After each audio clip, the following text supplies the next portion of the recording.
Well, good evening. Good evening to you. This evening, we've got a discussion, which is on theology in 2021, or it was going to be theology, and now it's changed to ideology because we thought it would give the speakers a much broader spectrum if we went from theology to ideology. So that's what we're going to talk about for the next hour or so, perhaps an hour plus. And we want to discuss some things that might be affecting us in the the rest of this year, from an ideological perspective. And of course, that encompasses all kinds of things.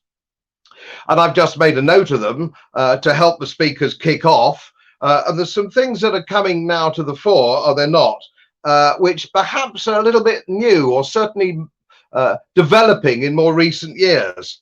So we have things like blasphemy, heresy, censorship, racial politics, religion, the emergence of political science, economic ideology, which comes in the shape of modern monetary theory, the decline of Christianity and in the Western industrial democracies, the celebrity culture, and the demise, perhaps one might argue, of state-sponsored education in the West. These are the kind of things I'd like the speakers to cover, and it'd be interesting to hear from them. We have Anne Widdecombe. Anne Widdecombe, of course, is well known to the British electorate here and well known in Great Britain as a staunch advocate of things like Brexit and a minister in government. So she's extremely well known.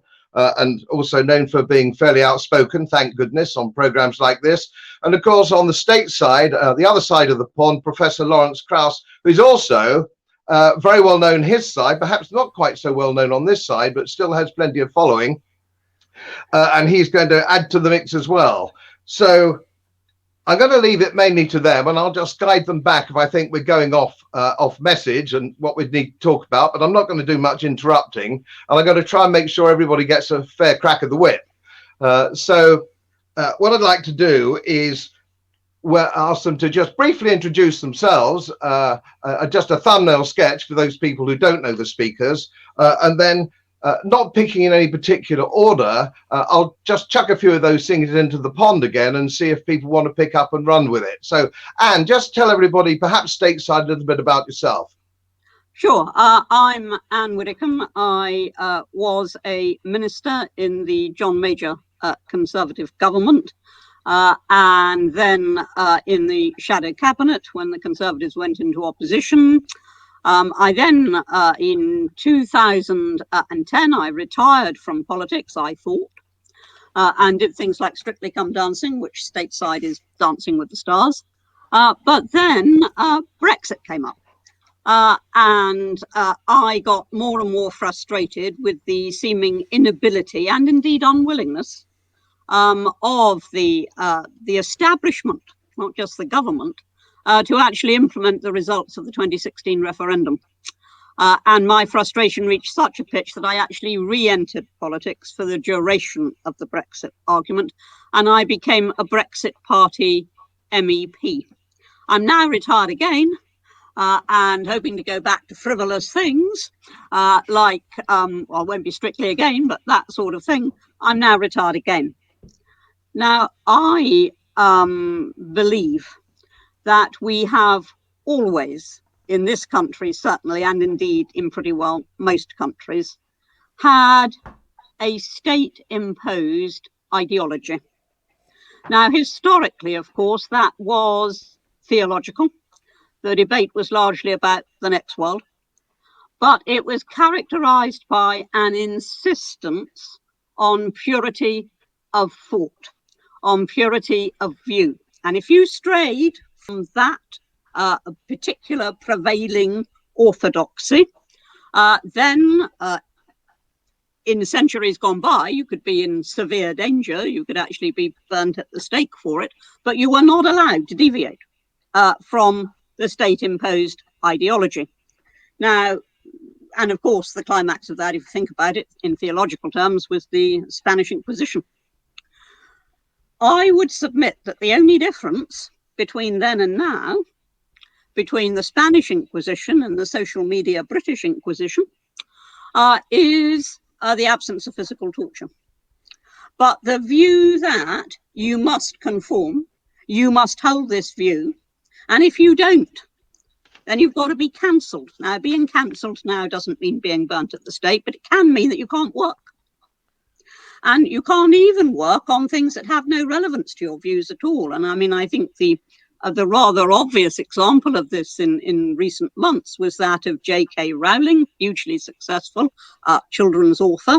And some of the people at her publishing house wanted not to publish a fairy tale.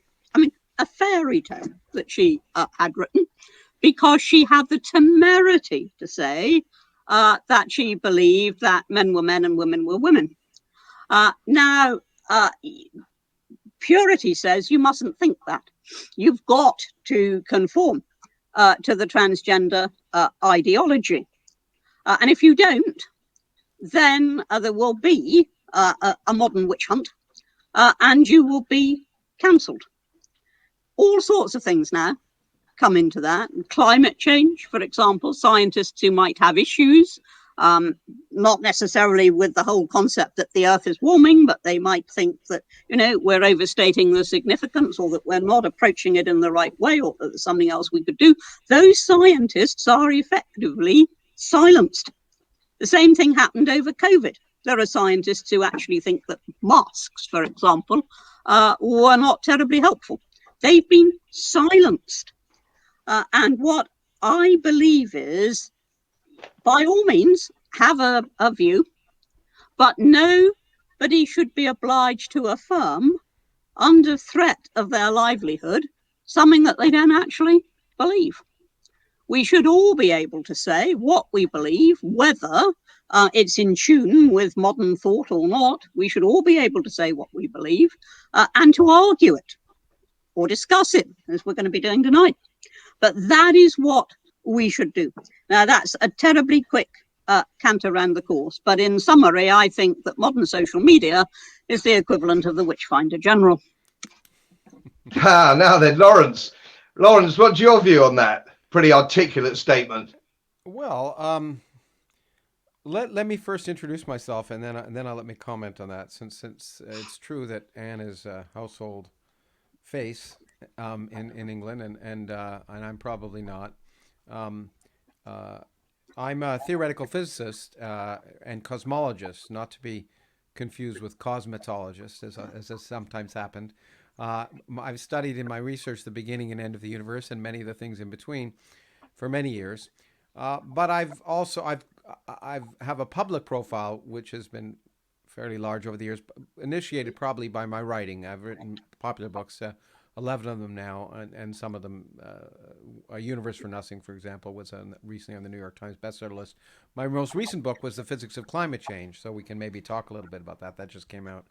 And then in addition to that, I guess I've become known because I've done a lot of TV and films and that sort of thing, and have a foundation that I run now. I have retired from academia, and happily, let me just say, especially at the present time. And I run a foundation, the Origins Project Foundation, which tries to merge science and culture in many ways. And one of the things it does is host a podcast by me called the Origins Podcast with Lawrence Krauss. And we have a variety of guests, and maybe Anne will come on at some point. And recently, my British guests have included Stephen Fry and Martin Rees and Ricky Gervais, among others. And I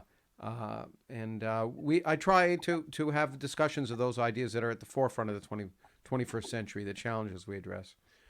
Now, I want to begin, it's probably appropriate to begin in responding to Anne by saying that I want to begin by disappointing people, probably the first of many times that I will disappoint people during this hour, because people want me, I know from having seen responses to this announcement that they want me to vigorously debate and trounce Anne, and I only agree to this because I'm kind of tired of debates. I like discussions more, and in fact there'll be many things that I agree with her, and so in fact a number of the things, not all of them, but a number of the things she just said, I certainly am in agreement with, and I've just written about recently here in the United States my concerns about a kind of secular religion that's arising, and I've spoken recently about it, in fact, even at the Oxford Union. Uh, I have spoken out a lot about science and society and science and religion, and I guess I'm known also among many people in England as sort of as a face for atheism. Me and my friend Richard Dawkins, and a movie was made about us, so we talked about that. I don't really label myself as an atheist. I don't label myself as many things, except maybe a scientist. But if anything, I'm an apatheist because I don't really give a damn about God. It doesn't enter into anything that I think about as a scientist for 40 years. Certainly, it's not important in terms of understanding the world. So maybe that I can. I noticed Anne wince, which is good. And speaking of wincing, I should say, as I told the speakers, I had a tooth pulled yesterday. Here it is. Um, and uh, and so if I wince during this time, you shouldn't take it to be a reflection of anything Anne says, but rather my tooth. Okay, so I'm in pain. But let me point out where I really am in agreement with her, and it really relates. Actually, I watched the debate that Anne did with my friends, both of them, Stephen Fry and Christopher Hitchens, and and Christopher was, of course, talking about how bad religion was, and said very clearly that the problem was that the devout claim to have a truth we don't have, a mandate of heaven to tell other people what to do, not just in public, but in private. And our ability to deny that is the only little candle of hope that our species possesses. Unfettered intelligence and the method of free inquiry in philosophy and science, and the refusal to admit that any one person can tell you not to do that. It's the one thing, if not sacred, is essential. The church can't stand against it. And I found that to be incredibly poignant, not only because it's accurate in its description of one of the many problems with religion, but more important is the exact same words can be used today to discuss the secular religion of wokeism that really is restricting open questioning. And that's something that I think Anne and I can agree heartily about. No one, people don't claim they have a mandate from heaven, but they have a mandate from their moral, whatever you want to call it, their moral uptightness to tell people what to do, not just in public, but in private, and to refuse to allow open questioning. Certain things cannot be questioned. And that's the antithesis of everything I believe in as an educator for 40 some odd years as a professor. Open questioning is the heart of what should be at the heart of democracy. And it's necessary for a healthy democracy because without open questioning, you can't have an informed electorate. And without an informed electorate, you elect people that inevitably do bad things. And so I think that I am as concerned about, while I am more concerned certainly than Anne and perhaps Godfrey, than in the negative aspects of religious imposition of moral ideals, I'm especially concerned that those people who claim to be in favor of free thought are in fact acting in the opposite direction. The most recent example, I mean, Anne picked up a very good one with J.K. Rowling. I mean, I have hundreds of examples, but to use another British example, I'll talk about my friend Richard Dawkins, who was just removed as Humanist of the Year in the United States, which he'd been named in 1999. Because of another statement he made very similar to J.K. Rowling's, basically about the difference between sex and gender, and I have to say that I was proud that the only other person I think who was removed as Humanist of the Year was me. So it's an honor. It's a club I'm now happy to be a member of. And how do you feel? Well, I mean, first of all, obviously, there's going to be a difference of opinion between us on the role of religion. Now, there are still, of course, theocracies in this world, particularly in the Muslim world. And there was a time a few centuries ago when most of the West was governed by theocracies. Now, that is different from theology.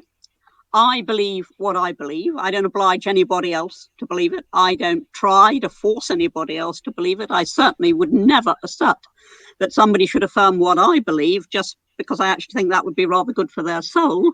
That is not how I think any society should actually flourish. So, I mean, there is a slight difference between us because I don't mind being told what to do in private by, say, the Pope, because I have quite voluntarily embraced that religion. I voluntarily embraced it. Nobody obliged me to. Nobody came up behind me and threatened me if I didn't. So, And can I ask you a question about that? yeah. I mean, I don't want to. I hope we can talk to each other. I'm intrigued by that because absolutely, you voluntarily did that, but you're a rare case. You converted to Catholicism as an adult. You weren't imposed upon it as a 2-year-old. And you know, and that is part of my concern in that regard. And in fact, my sensibility was raised by something Richard showed early on when I met him, which is a cover of a British newspaper with 4 little kids at Christmas time. And it was meant to show how wonderful it was. It was a Muslim kid and a Christian kid and a Jewish kid and maybe a Hindu kid. I don't know. But the point is, the very fact that we can call a 2-year-old a Christian kid is ridiculous, right? And so for most of the world, you're a rare exception. For most of the world, their religion is imposed on them as children. And they really don't have a choice because once the deep moral and issues and also philosophical issues associated with the existence of a deity are far too complex for a 2-year-old or a 3-year-old or a 4-year-old or a young person to address. But they're internalized in a way that it's very hard to get rid of. And that's one of the tyrannies of religion that I find upsetting, is that children are exposed to it.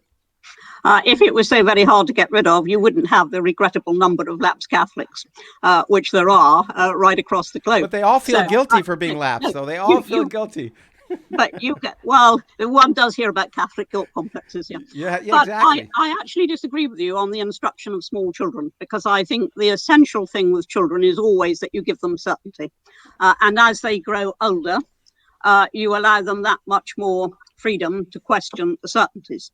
But you give children certainty from you must obey the law, you must do what the policeman says, to God wouldn't be very happy with this, to God tells you to love people, stop arguing with the other children. Now, I do strongly believe in those certainties, and because I believe it, had I children, which I don't have, I would want to hand it on to them. But the fact is that when I entered adulthood, well, sometime after that, I actually became an agnostic for a while. And, my family had to accept that. They brought me up. They didn't bring me up as a Catholic, but they did bring me up as a believing Anglican. And they had to accept that was where I ended up. But I really think there's a huge difference. I'm going to say that, a huge difference between how you introduce children to ideas and what you do when you're an adult. Huge difference. Well, I think there's no doubt that I think there's a difference because children have less experience and less ability to comprehend subtleties. I guess I have been a parent and a step parent now, which has been interesting because I can try and do it again. But I think that yes, you try and guide children, but for me, my attitude towards children is the same as it is even in school. Is to encourage, to say this is why we think this is what we think is right, but to encourage them to ask why, and if you don't have a good answer, then I think that's a problem. Now, of course, children always ask why, and ultimately the only way to resolve the case is to say because, go to bed. But having had a child, but I think if you can't explain why you think something's the case, then maybe you should question why you think it yourself. So I think the big problem of public education is that we tend to throw facts at kids, and whereas there's more facts and misfacts in my phone than there are in school, we need to teach kids how to tell the difference between truth and nonsense. And to do that, I think we should encourage them to question. And we should all say, process, Lawrence. That's a process. You can't do that to a 2-year-old. That is a process. No, obviously. I'm saying as children go through. Sorry, we're talking over each other, which I didn't actually want us to do. Yeah, I'll keep quiet. You carry on.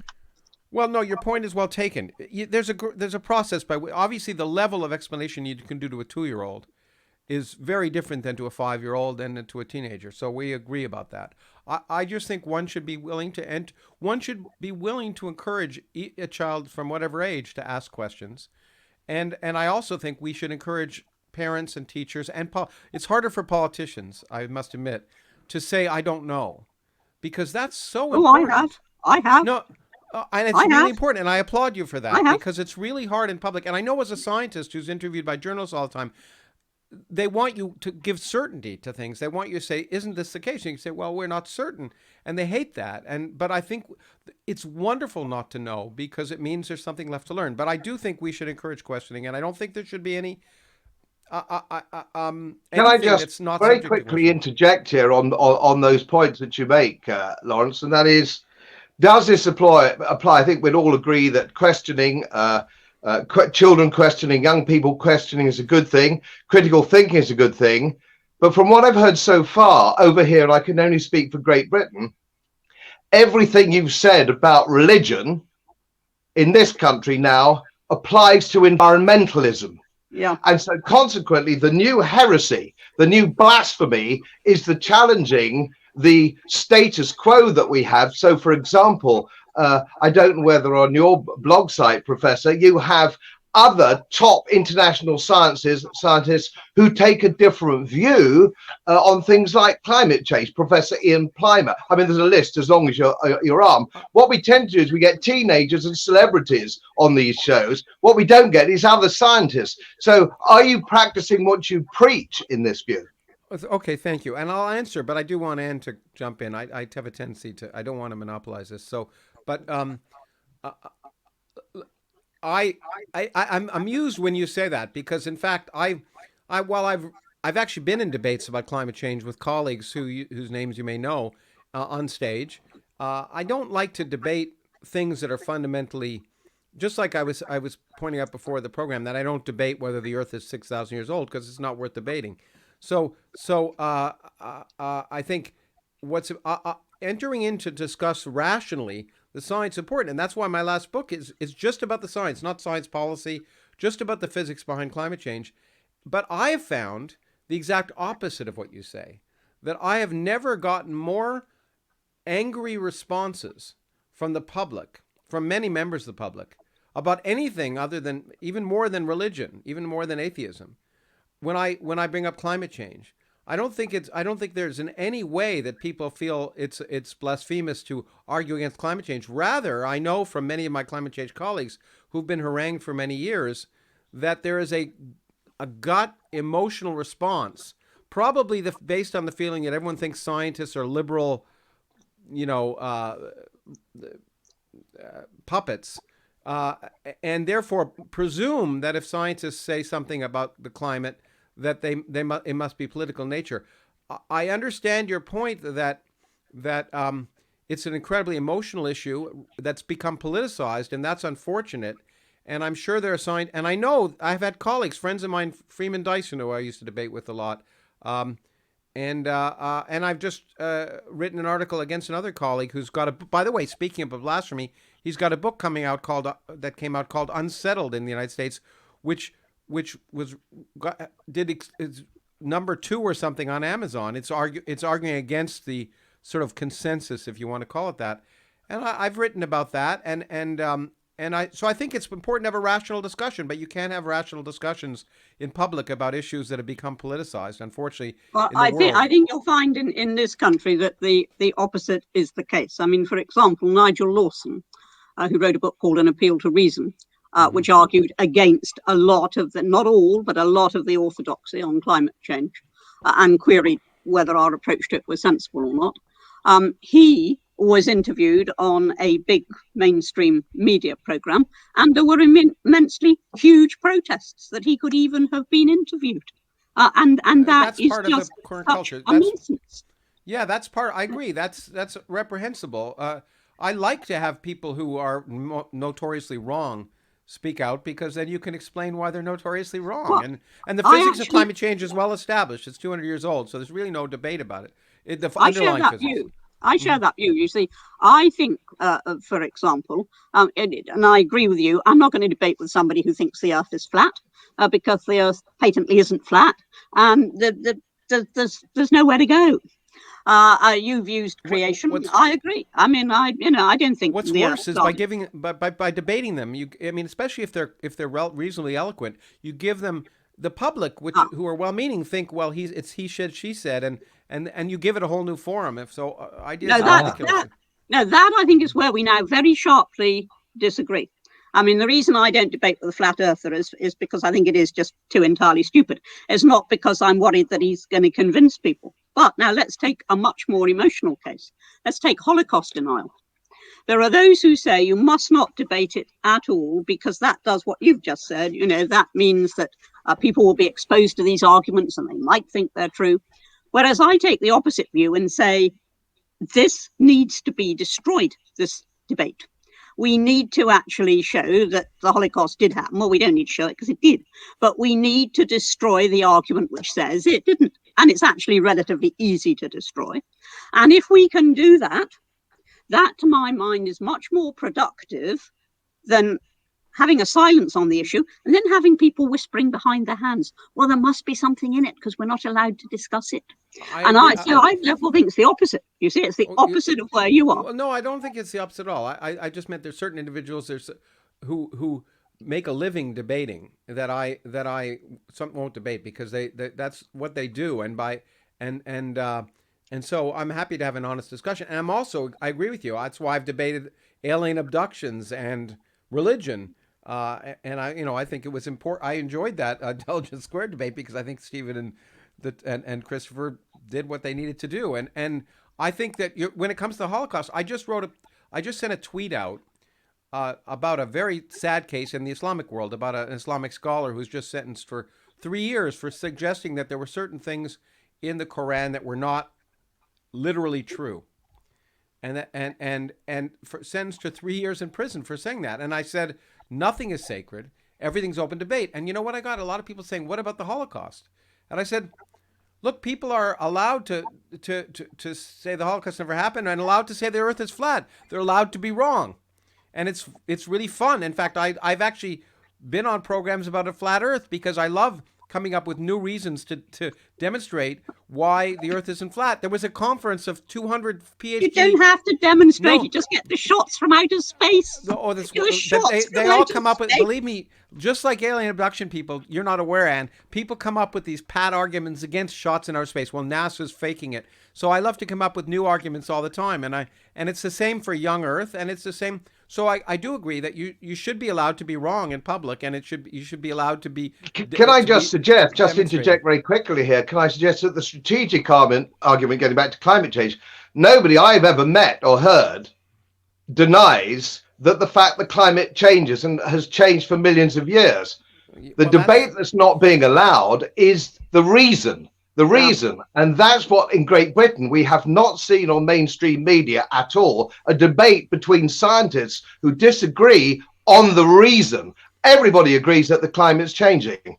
Well, I prefer, again, the problem is having a debate. And this is the problem.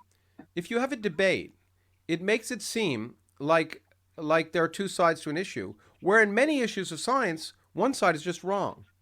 And the fact that carbon dioxide... In your view, Professor, No. You're allowed to have your own opinions. You're allowed to have your own facts. So there's certain things, like the flat Earth, that aren't debatable. The fact that carbon dioxide is an infrared absorber is not debated at all. The fact that the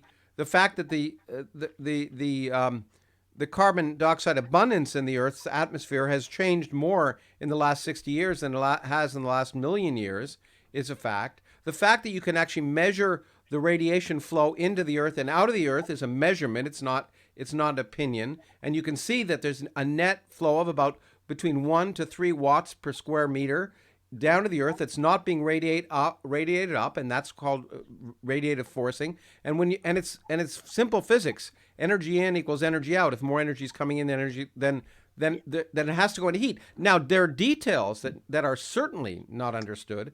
The complex details of how that manifests into, say, ocean currents that are going to affect England or France, or differential heating in the northern hemisphere and the southern hemisphere, and even how that may affect precipitation. Those are complex issues, but certainly basic physics, which is why I wrote the book, is not in any way debatable. And to suggest it's debatable is to misrepresent the physics. So I think one has to be careful if you're having a discussion about what's well understood and well measured, and which has satisfied the experiment of the test of experiment, and that which is more speculative and yet open to question. And it's important not to debate those issues, but to illuminate them. Right. Science gets things wrong. It gets Of course things it does. wrong.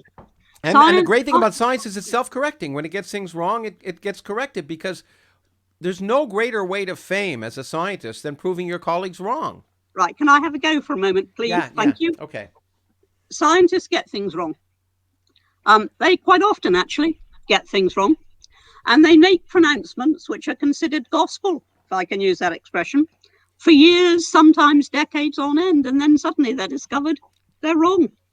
Now, I can vividly remember when the climate change debate was first getting underway, and we were assured that the Earth was going to go on warming up continuously, and there wasn't going to be any let up of that. And then suddenly we had a 15-year pause, despite the fact that during those 15 years, China and India, newly industrializing, were blasting stuff into the atmosphere, but we still had a pause.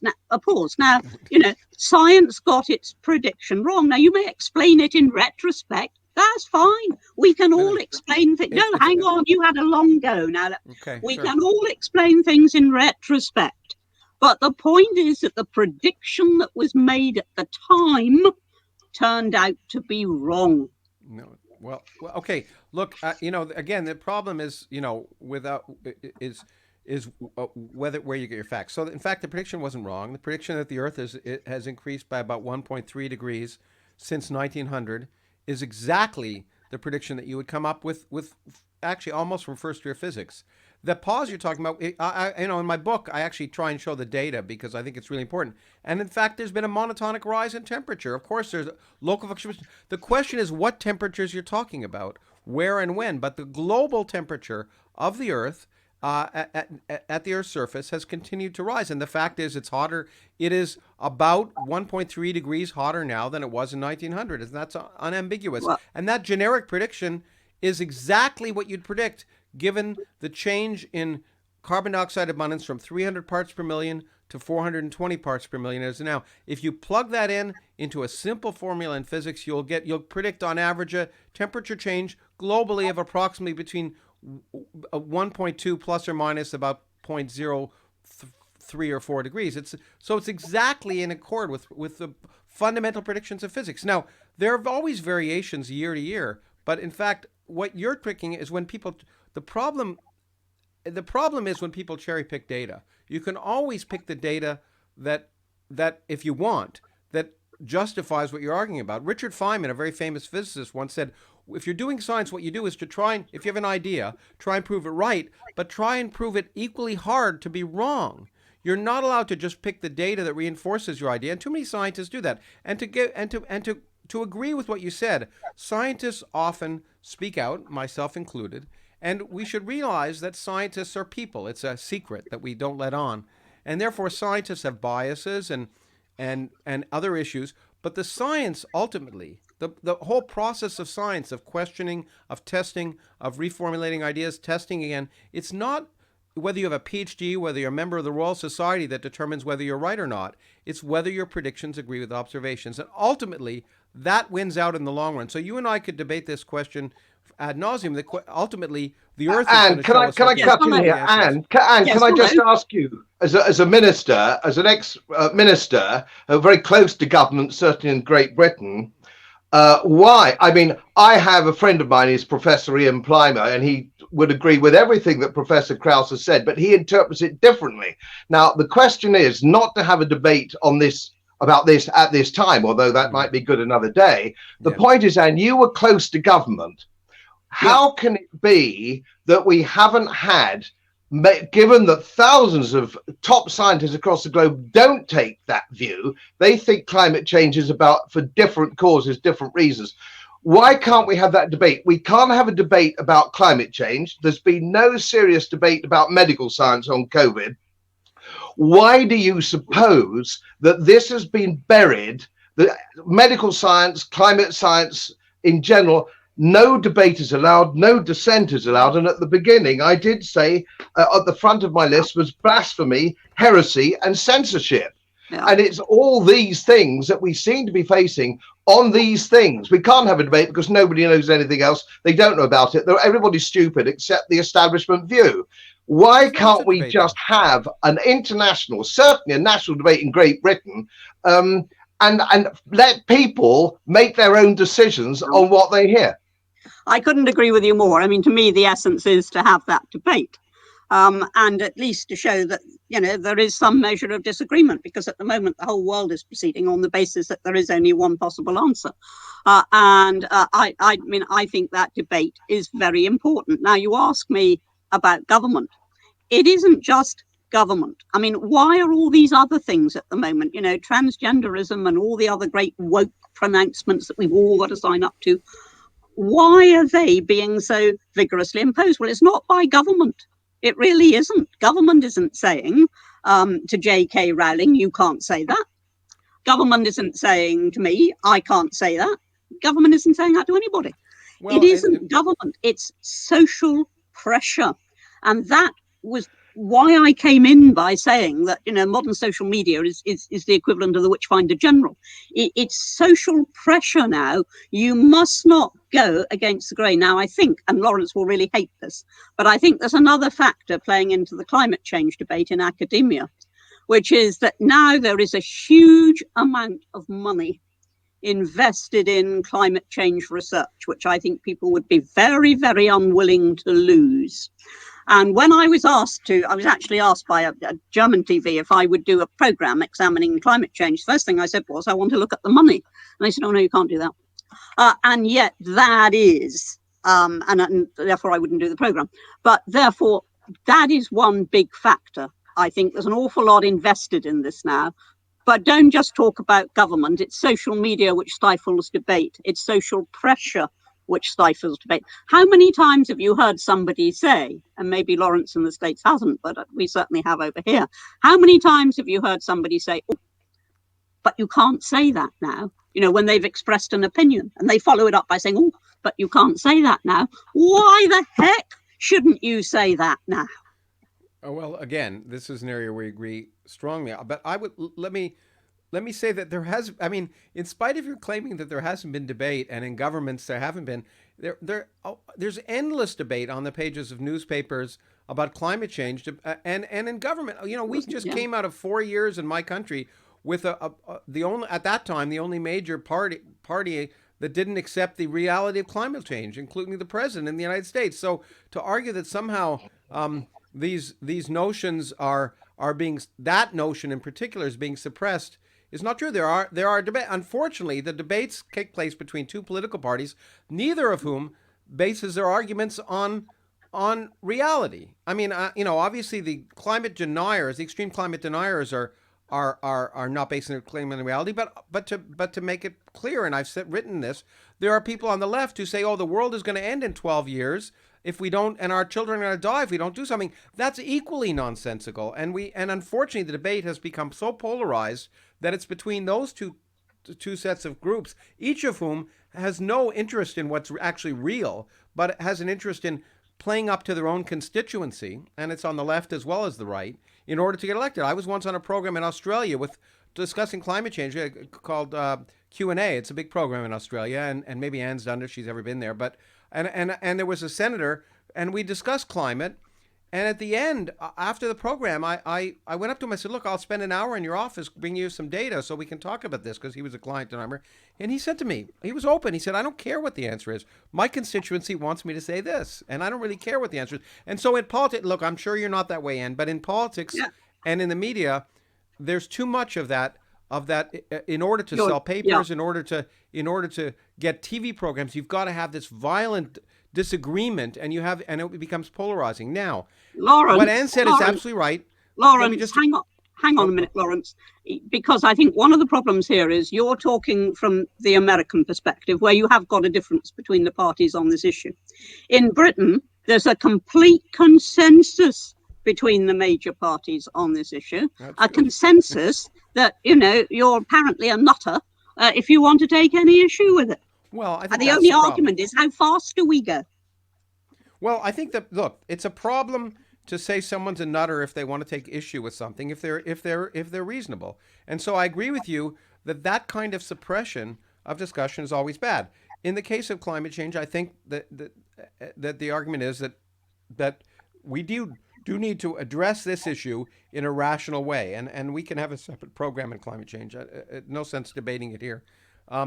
But your point, however, it would be, you're absolutely right about social media imposing this kind of thing. You cannot say that, but it is actually worse. I would actually say, and maybe it's not the case in Britain yet, but it is the case in the United States, the government is already getting involved and telling you what you can and cannot say. This is an area where, while my politics is far to the left of yours, where I find myself, alas, in agreement with what is now becoming a right-wing issue, which is the need to be able to allow people to openly question in government and elsewhere in their jobs and not impose upon them rules and regulations about what they're allowed to do. In the United States, it's rapidly becoming the case, for example, that if you don't have gender equity in a scientific proposal, the governing bodies will not provide funding for that, and that's just nonsensical. Of course, we need to encourage every competent person to be doing science, and I've for a long time encouraged young girls and women to do science. But to impose that kind of nonsense is nonsense. I'm sure it's something you and I agree with, and I'm seeing it much more. In fact, something affects us as well. I mean, we're just the same. It's a very similar society. Yeah, and can you expand for the American viewers? Lawrence has a huge number of American followers. Could you expand on the new Scottish situation of hate laws and hate crime? Could you just, because a lot of people, I think, will be probably quite surprised that in the United States, talking about government telling you what you can and cannot say. Yes, well, what we've already got, I mean, established throughout the United Kingdom, actually, is a situation whereby if you say something and somebody else believes that is hate, and you don't actually have to prove it, there's no standard of proof, that somebody else believes it and says that person has committed a hate crime, even if the police decide they're not going to progress it any further, what then happens is that they nevertheless record it as a hate-related incident, when in fact there may have been no hate there at all. Absolutely none. It's who perceives what. Now, that is already established in this country. It is being taken a great deal further. I was one of those who bitterly opposed it when I was still in Parliament, and we introduced new laws on religious hatred, and I bitterly opposed it because I could see that if you rely on somebody's perception rather than an objective standard of proof, then you've got there the makings of a totalitarian state whereby citizens can't state what they think. The great triumph of justice and democracy, which in the West, in the English-speaking world, which came from Britain, the common law, has allowed us through due process to arise at a system that is at least as fair as we can do it. And what you're pointing out is a real concern, is the removal of free speech, free inquiry, and due process is a danger to all of us in our democracy. And when it happens when it's legislated in the law, whether it's blasphemy, whether you argue whether it's blasphemy against religion or anything else, whenever you legislate what you can say and think, it's problematic. And your case about people saying, well, I found it hateful is actually ridiculous. And I take my guidance here from two friends of mine who are British. My friend Stephen Fry, who I was talking about this, has talked about offense, and Ricky Gervais and I talked about it. Being offended gives you no special rights. It gives you no special rights. So Stephen Fry would say, you're offended, big deal. The question is, what do you do with that offense? Do you speak out and say, look, I think you're wrong and what you said is wrong, or do you ignore it? But how you deal with it is something you own. And arguing that you're offended and therefore that should govern the behavior of everyone else is, as Richard Gervais said on my podcast, is like going downtown and seeing a sign saying on a door saying, guitar lessons and with a telephone number and tearing it off and then phoning up the person saying, I don't need any guitar lessons. I mean, it's your problem. And so that's a huge issue. What I do want to bring up, which maybe you're not aware of, but it's occurring in England as well, I think, but it's really taken over the United States, and it's near and dear to my heart, and it's what was the source of this Wall Street Journal article I just wrote yesterday, is how this has taken over in academia. Because academia is the one place where you really, more than any place in society, should be encouraging free inquiry. And we are seeing the complete opposite. I have cases of, I know a case of a professor who was just suspended actually in Canada for questioning whether Canada was systemically racist. Another professor who was tenured, who was removed to his tenured position for producing a survey on a hostile work environment, because they claimed it created a hostile work environment to ask the question about what's a hostile work environment. I mean, I have hundreds of cases of people who are simply questioning what anything that isn't politically correct, and they are being removed from their academic positions, and students are being encouraged to drown them out. Yale, I used to teach at Yale, was another great example of two. There was a famous example at Halloween of a college master saying it's okay what kids wear for Halloween. We shouldn't say that they can't wear certain costumes because it's culturally appropriating or something else. And they got surrounded by a group of students who shouted them down, told them they shouldn't be on campus, and two of those ringleader students were given awards by Yale for encouraging, a discussion on race. And I mean, this kind of nonsense is, to me, the biggest danger, because our educational systems in both England and the United States are really a central part of why our countries have flourished. And to remove the opening questioning in education is, to me, the biggest disgrace that's happening right now. I mean, for once, we're in total, 100% agreement. It's hitting our universities as well, but it's also in our schools. We've just had a case this week of a school chaplain losing his job because he gave a sermon in which he said it was all right, providing you did so respectfully, to query, teachings on LBTG, for example, whatever it might be. It's okay to question it as long as you do it respectfully, he said. Lost his job. Free speech has disappeared from the education system. And that actually should worry everybody, because universities especially, places where you should be able to exchange ideas and go into them and either dismiss them or moderate them or whatever it might be. That's what a university is for. It's to question. It's to question every single statement almost that your tutor makes. And yet even big, serious institutions like Oxford and Cambridge have gone down this route. Yeah, I know. I spoke at the Oxford Union. I could tell when I spoke to the students, they didn't want to hear about when I argued that sort of this secular wokeness is a kind of religion. It's I'm interesting to see. I thought you were going to say that the chaplain was removed for saying you couldn't talk against religion, which used to be the case. But it's really terrifying also when kids are, and this is, it's interesting.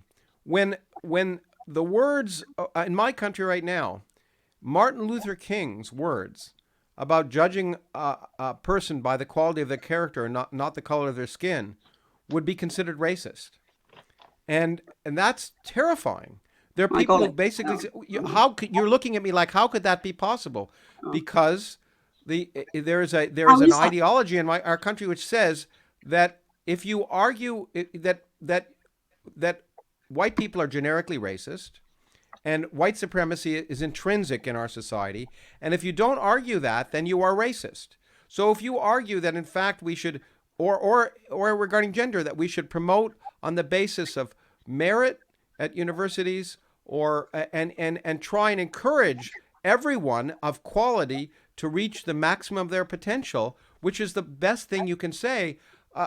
At the end of my Wall Street Journal piece, I quoted a professor who basically said that, and in response, 100 graduate students in geophysics at University of Chicago wrote a letter saying he should be dismissed for endangering underrepresented minorities. And so this notion is very terrifying. That in And fact, can I? Can And would I you just, say? well, And can would I you? just say a lot? And would you say that Great Britain has moved backwards a little bit in this? There's always been racial tension, hasn't there? In America, we know that, but in Britain, very much less so, and that's now been regenerated to a great extent, paradoxically and counterintuitively, by the white liberal middle class. So we now have this situation where I believe that we've actually moved backwards.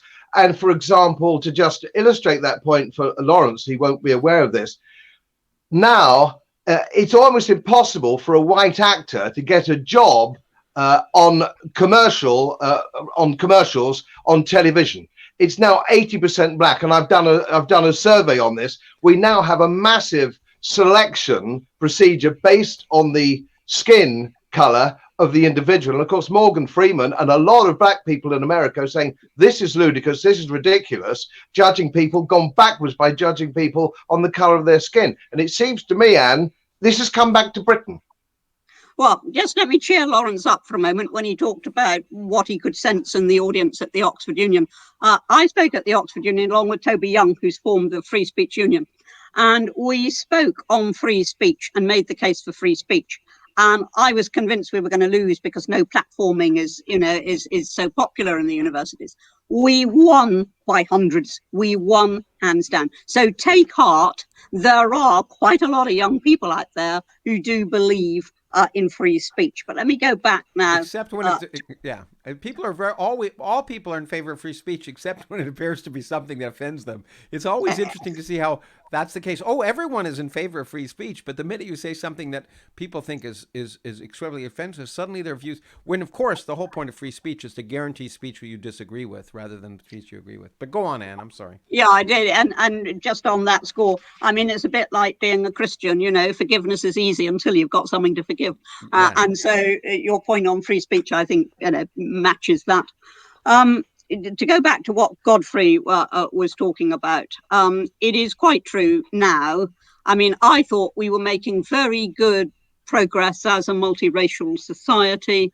There was a much broadening of equality of opportunity, that we were doing very well. But we have now been taken over completely by this woke agenda that says you may not find anything good in the history of the British Empire, never mind medicine and roads and education. Can't find anything good in the history of the British Empire. If your third cousin 50 times removed 100 years ago or 200 years ago had anything to do with slavery, that reflects on you. I mean, the race agenda in our country has become irrational. Well, and I think there you're just really reflecting it's much more extreme in the United States where schools are being taken down if they have Abraham Lincoln's name on them because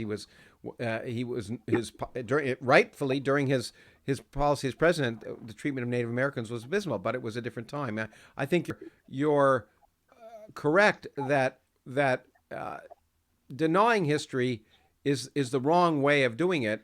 Rather having an open discussion. And I'm an educator, and I often say, if the only tool you have is a hammer, everything looks like a nail. And for me, education is the way to deal with everything. Open discussion.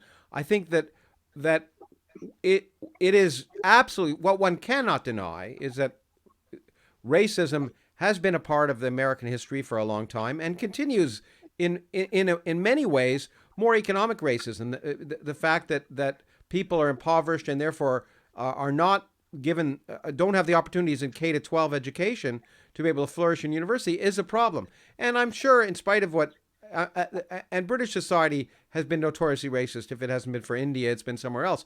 But you're right. When I go to London, I'm always amazed at the multiracial aspects of London, and we should be aiming all to become Brazil, in my mind. Where if you've ever been to Brazil, where every different color, from incredibly black to incredibly white, are Brazilian and have been Brazilian for a long time, and eventually everyone's going to become kind of a tan color, and maybe that's good. But I think the concern about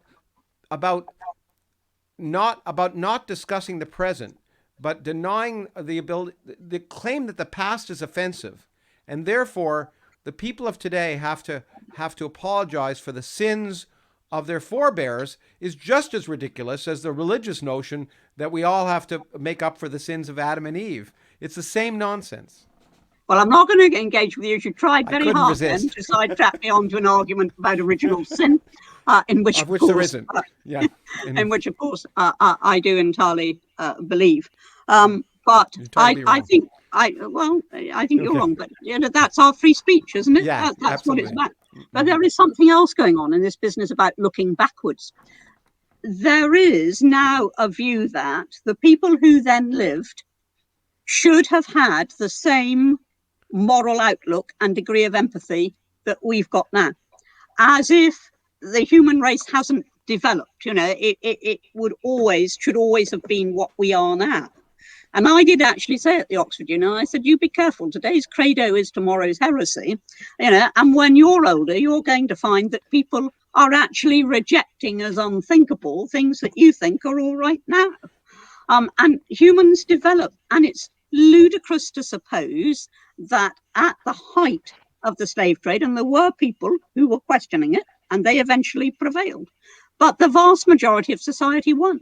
And it's ludicrous to condemn people at that time when they were simply reflecting the values of the age in which they'd been brought up and in which they had to live. Well, I agree with you. I wouldn't say the values. What they were reflecting was the ignorance of their age, and I think, if you like, and I think the Enlightenment, largely brought on by science, is a key part. My dog agrees with me, in the sense that we have progressed, and I unabashedly say a large part of this is due to our scientific progress. The fact that we have learned. I mean, there were ridiculous claims about inequalities or inequities based on the pigments in your skin, which we now realize are ridiculous. But and so I think the values change largely because what we learn about the world changes, and that's a great thing. That's a great way for values to evolve if they're based on empirical reality. I'm always worried about values that evolve based on ancient prescriptions. But as long as we learn things, and as long as we as society continue to progress, and by progress I mean learn more about the world, I still have some basic faith in people that the world can become a better place the more we learn about how it actually works. Well, I think And Christianity. can I ask you to just step in? And can I ask you just to step in, because I wrote it down here, and I think it brings us naturally on to the next thing, is the quality today of state education in America and Great Britain, which actually I think hamstrings a little bit the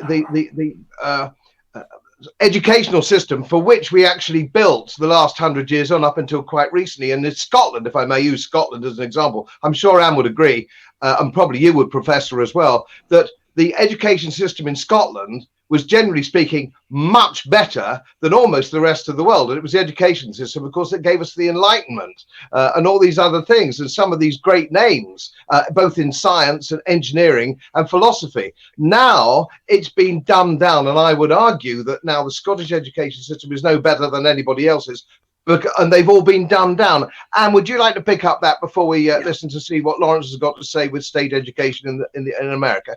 Yeah, I mean, I do think that's right, Godfrey. I do think that a part of the problem at the moment is that children aren't being rigorously educated.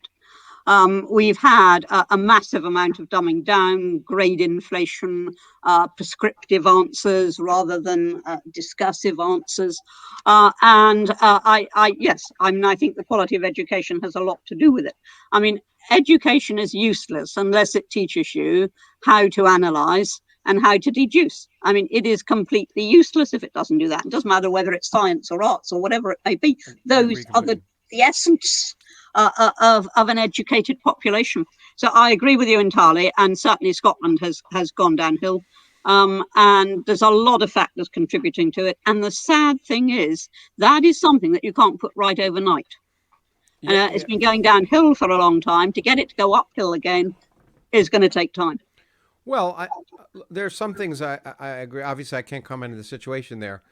There are obvious problems with public education. Nevertheless, it's probably better now than it was far earlier in human society. So we've made some progress. In fact, we have public education is a major triumph. and relatively new in human history. But I think that there are inevitable problems that take a long time, as Anne was pointing out. And I think that this is where we really, if we want to address the inequities in society, where we really have to put our energy, our time, and our money, in my opinion, is in education at the youngest ages up. Because that's the real problem. We can't solve problems of diversity by imposing some artificial level of diversity at a high level. What we need to do is raising tide lifts all ships, and what we need to do is ensure that we do provide that. So while I would agree that, and in fact there are examples of real problems of public education having to do to some extent with wokeness, which I can be happy to talk about. One of the problems in my country, and it may not be the same in England, is the inequity, the difference in the quality of public education in different places. The quality of public education in inner cities, in large inner cities. I used to live in Cleveland. I was chairman of the physics department there, and the teachers didn't have books in the inner cities. I used to go to speak to the kids. Those kids who in this case was inevitably a black neighborhood, they're starting out having to overcome problems that they shouldn't have to overcome. So I think there are inevitable problems, and I agree with you about rigor. I agree with you about the need to require students to be able, or not to encourage students to be able to think. That's the whole point. And part of the problem is this view that we have to have equality of outcome. And that is a problem. It's always going to be impossible to have equality of outcome. I mean, we want equality of opportunity. That's what we want to enforce in society. But for example, one of the things in California, in 2 different districts, they're getting rid of advanced math education for those gifted students. Why? Because it produces a problem with diversity for those students who don't have it. But this is for the students who are capable of doing it. But by having that special class for those gifted students, it automatically, the claim is, it puts the ungifted students at a disadvantage. And that kind of attitude, I think, is really problematic. So we have to be very careful to try and ensure equality and diversity, equality of opportunity, but recognize that first of all, neither science nor math are left or right or liberal or conservative or good or bad. They just are, and that we have to encourage kids to, as Anne said, to have rigor, and really all we care about when a kid comes out of school is not whether they know about when the British Constitution was created, but rather how to analyze and think critically, because that's the tool that's going to help them in adulthood. And that's what we have to try and reinforce, and we have to make sure it's happening for all kids, and we have to be willing to tell parents sometimes, no, your kid really doesn't get it. Not all kids, they have to work harder. No. And that's another problem. That, I get a lot of people say, well, I can't do math. And the answer is, well, you can if you work hard at it. It just takes time. Yeah, you have to convince me on that last one, Lawrence, because maths was never my strong point. I'll spend an hour with you after this. You would. let me take up something that you said, which I think is crucial. And you made this point about, if you take the gifted children and you teach them separately, that somehow this is then interpreted as being negligent of the ungifted children. Now, we had that debate in this country on a grand scale back in the 60s and 70s. And we had, until then, a system of what we call grammar schools, whereby children who at the age of 11 showed particular levels of ability, regardless of what their backgrounds were or anything else. It was a test of intelligence, not of knowledge. And so we took those children and we educated them in grammar schools, and we educated the others in what were then called secondary moderns. Now, that was considered to be socially divisive, and an incoming Labour government simply got rid of the grammar schools, and they have survived in a very few areas in our country. The interesting thing is, when I was an MP, I represented a seat which did have the 11 plus and grammar schools, and poll after poll of parents said this is what they wanted, even if they weren't certain that their children were going to benefit from it. This was what they wanted, because if by any chance their children could benefit from it, then that would be absolutely wonderful. And I still feel that if we want to do what Boris Johnson describes as levelling up in our country, he's got to look at the education system. Oh yeah. Can I winding up? Just one more thing to bowl in before we wind up, because I know Lawrence has had his tooth out. He must Lawrence be is feeling suffering, groggy, yeah. and it's early morning. Could I just ask you to kick around? We're talking ideology in 2021. There's a new, well, it's a semi-new ideology on the block. It's called modern monetary theory, MMT. But chaps of my age who are economists by profession would see that, broadly speaking, as Keynesian economics, which is nothing new about that. But we are now in a situation, both Britain and America are getting into ever increasing debt. And of course, modern monetary theory takes the stance, and it's an ideological stance, that debt doesn't matter. And would you like to kick off with that? Well, debt obviously does matter, but the fact is that a government can borrow much more easily than individuals can without anything like the same consequences. And that is what we've seen on a huge scale in a very large number of countries during the COVID crisis. The attitude is, right, just like as if we were on a war footing. Right, okay, we've got to spend it. We just got to spend it. We worry afterwards. But obviously debt does matter. And Mrs. Thatcher always made a very, very big issue of a country living within its means. However, debt can be repaid in all sorts of ways. And one way, of course, is booming growth. And that is what this government is relying on. So, I mean, my answer to your question is, yes, of course, debt matters. And in the long term, you simply saddle your grandchildren and great-grandchildren with it if you don't take it seriously. But also, there are lots of ways of getting out of it. And it is not now unique to us or unique to the States or to any individual country, because COVID has actually plunged the entire world into debt. Lawrence, do you think is America going to get out of their debt situation? What is it, 27 trillion? But I mean, what's your take on this, Lawrence? Well, I often say I don't make predictions about the future unless they're 2 trillion years in the future, because A, it's a lot easier, and B, no one will be around to tell whether I'm right or not. But typical scientist. Certainly when it comes to human actions, it's very hard to make predictions more than into the future. And I will. The last thing I would also claim to be is an economist. In fact, it's as a physicist. I remember I have a great. I view economics as with great skepticism. Let me put it that way. But I'm very happy to see Anne's nuanced attitude, which I think is the right one in many ways. There are times when debt is incredibly important. I mean, and he pointed out, very few people would say in times of war that the government shouldn't spend to do something. And you'd say, okay, damn the torpedoes, full speed ahead when it comes to the war or it comes to the debt. And there are many economists who I know and trust who would say in times of low interest rates, that's a time the government should be borrowing money and building infrastructure as an investment in the future. So debt is problematic. Absolutely. I think in the long run, you have to be aware of it. But I think Anne is absolutely right here. And I say this with little expertise. Government is different than people. And certainly government has an obligation by the existence of government. And one of the things I'm happy about in a parliamentary democracy where government is kind of viewed as a friend, unlike the Republican democracy here in the United States where government is viewed as an enemy. Government has an obligation by its very existence to provide for the safety, health, and welfare of the citizens in that country, and that means that they're obligated to spend certain funds. And so, while debt is of some concern, and you're right, there's been a great deal of spending in COVID, but Anne is absolutely also right. We're living in unprecedented times, and I don't view myself as having the competence of saying what the consequences of the current debt situation will be. My hope is that there are people who are monitoring it very carefully, and I'm trying to monitor the economy and control it to the extent that any administration can do. So, yeah, it's a concern, but I don't think it's one of these black and white issues. I think Anne had their nail on the head there.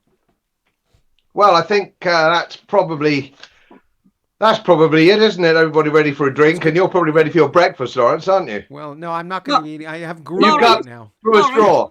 Lawrence, I'm going to say a prayer for that tooth of yours. And my answer is, please, I'd be happy to say a prayer, but it's like I often say, people have quoted me on this, but if you're choking, would you prefer someone to say a prayer over you, or you use the Heimlich maneuver? And I'll take the Heimlich maneuver any day. Very straightforwardly, you do the Heimlich, and as you do it, you pray it works. And one of them works. One of the two works. Anyway, it's been a pleasure, and I'm glad we ended on agreement. And I'm certainly certain that I've disappointed many of people by agreeing with Anne on a number of things. But the older I get, the more important I think it is to be able to discuss these issues rather than debate them. Thank you very much. Thank you, both of you. Marvelous. I hope everybody enjoyed it. Thank you.